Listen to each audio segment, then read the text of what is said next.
తనపై కార్పొరేటర్గా పోటీ చేసి గెలిచే ధైర్యం మాజీ ఎంపీ మార్గని భరత్రామ్కు ఉందా అని రాజమహేంద్రవరం శ్రీ ఉమాకోటిలింగేశ్వర స్వామి దేవస్థానం చైర్మన్ మాజీ కార్పొరేటర్ కొయ్యల రమణాథ్ సవాల్ విసిరారు. తాను తప్పు చేసి ఉంటే భరత్ ఎంపీగా ఉన్న సమయంలో కేసులు పెట్టించవచ్చు కదా అని ప్రశ్నించారు. పేకాటలు, కోడిపందాలు నిర్వహిస్తున్నట్లు చేస్తున్న ఆరోపణలు పూర్తిగా అసత్యమన్నారు. ఎమ్మెల్యే ఆదిరెడ్డి శ్రీనివాస్ వచ్చాక క్వారీ ఏరియాలో అభివృద్ధి వేగంగా జరుగుతోంది అని. ఈ కార్యక్రమంలో ఆర్యాపురం బ్యాంక్ డైరెక్టర్ తురకల నిర్మల, బేసరి చిన్ని, కేబుల్ మురళి, సందక లక్ష్మణరావు, కానేటి ప్రభుదాస్, బూరా కల్పన, పలివెల నవీన్ బాబు, బంగారు తాతారావు, ప్రభాకర్, యేసురత్నం, పెద్దిబాబు, దేవాన రాజా, టైలర్ రాజు, బాలు, విజ్ఞాన సుధాకర్, పల్లా ప్రకాష్, ఫోటో ప్రకాష్ తదితరులు పాల్గొన్నారు. బురద జల్లేస్తే డిస్టర్బ్ అయిపోద్ది, అది ప్యాప్ అయిపోద్ది అని చెప్పేసి నువ్వు ఏదో భావించి టైం చూసుకుని ఏదో ఆరోపణలు చేసావు. అది ఎట్టి పరిస్థితుల్లో కూడా మేము ఆ సత్తా ఏంటో చూపించాం. లోకేష్ గారి పర్యటనని దిగ్విజయంగా కోరి మీద స్వాగతం పలికి, ఘన స్వాగతం పలికి మా నాయకుల సత్తా ఏంటో మేము చూపించాం. ఏ రోజైనా సరే మీరు ఇటువంటి కార్యక్రమాలు కోరి మీద చేయగలిగారా? పోనీ మీరు 5 ఏళ్ళు ఎంపీగా ఉన్నప్పుడు అభివృద్ధి కార్యక్రమాలు పోనీ లెక్కేసుకుందాం. కోరి మీద మీ 5 ఏళ్ళలోని ఎన్ని లక్షలు, కనీసం లక్షలు కాదు, 1 లక్ష రూపాయల వరకు కూడా ఎక్కడ చేసినట్టు మాకు తెలియదు. ఈ రోజుని ఈ సంవత్సరన్నర కాలంలో దాదాపుగా 10 కోట్ల రూపాయల వర్కులు ఈ ప్రాంతంలో ఈ 5 వార్డులు ఏరియాల్లో జరుగుతూ ఉన్నాయి. ఆల్రెడీ దాదాపుగా ఒక 5 కోట్ల వరకు కూడా వర్క్. మరి ఈయన అప్పుడు ప్యాకెట్ క్లబ్లు నిర్వహిస్తే ఆ ప్రభుత్వం ఏం చేసింది? మరి ఎందుకు పట్టుకోలేకపోయింది? ఇవన్నీ పెట్టి బురద వెళ్తారు.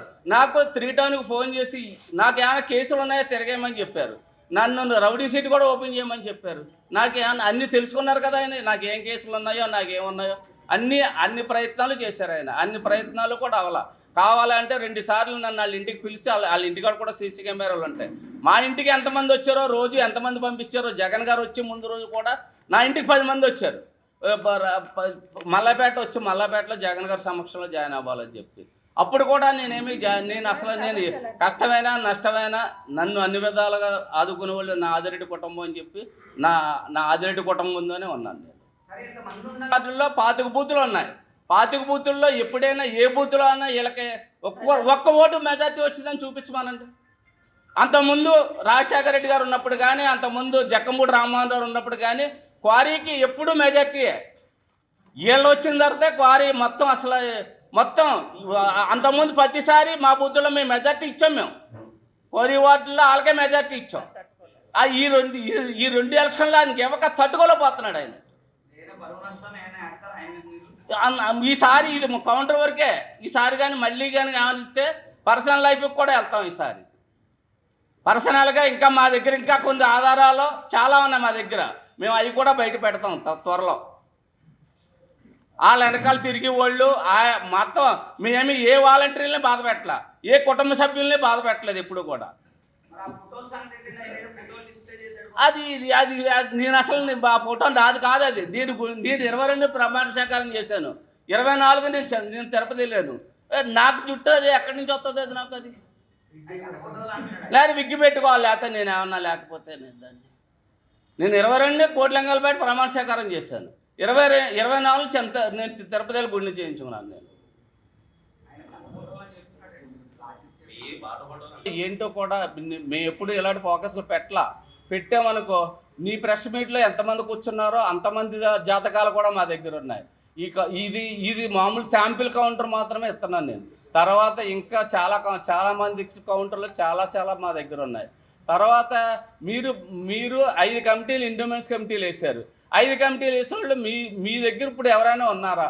సంవత్సరం లోపు మా ఎమ్మెల్యే గారు 14 కమిటీలు వేశారు. 14 కమిటీలు అభివృద్ధి చూసి మేము ఇంకా 2 సంవత్సరాలు ఉంది. అప్పుడే మూడు కమిటీలు అప్పుడే గోదావరిగట్టు ఉమారామ కళ్యాణ దేవస్థానానికి ఒక గజస్తంభం ప్రారంభించారు. అలాగే ఆర్యాపురం సత్యనారాయణమూర్తి గుడికి మొన్న 20 లక్షలు ప్రజల డొనేషన్తో చేశారు. ఇంకా ముందు ఈ 2 సంవత్సరాల్లో మేము ఎంత డెవలప్మెంట్ చేసి చూపిస్తామో మీరు చూడండి, మీ కళ్ళతో మీరు చూస్తారు కనుక. మీరు వేసిన కమిటీల్లో మీ వెనకాల ఎవరైనా ఉన్నారో ఇప్పుడు వేశారు 5 కమిటీల్లో, 14 కమిటీల్లో. 5 కమిటీల్లో ఏ ఒక్కరైనా మీతో ఉన్నారు అసలు? మీరు చేసిన అభివృద్ధి, మీరు సంవత్సరానికి ఒక కోఆర్డినేటర్ని మార్చారు రాజమండ్రిలో. లాస్ట్ సంవత్సరం మీకు సీటు కన్ఫర్మ్ అయిపోయిన తర్వాత కంగారుగా ప్రతి పనులు చేస్తారు. దేవి చౌక్ అనగా పుష్పాల రేవు అనగా కంబాల్జరీ పార్కులో ₹1 కోటి పెట్టి లైటింగ్ పెట్టారు మీరు. అది ఉందా ఇప్పుడు అక్కడ? దిండుమెంట్స్ దిండుమార్జ్ చేశారు, అది ఏమన్నా ఉందా? ఫ్లైఓవర్ అంటున్నారు. ఫ్లైఓవర్ ఇప్పుడు కింద మాట్లాడితే ఫ్లైఓవర్ విమర్శిస్తున్నారు మీరు. ఫ్లైఓవర్లో ఎంతందుకు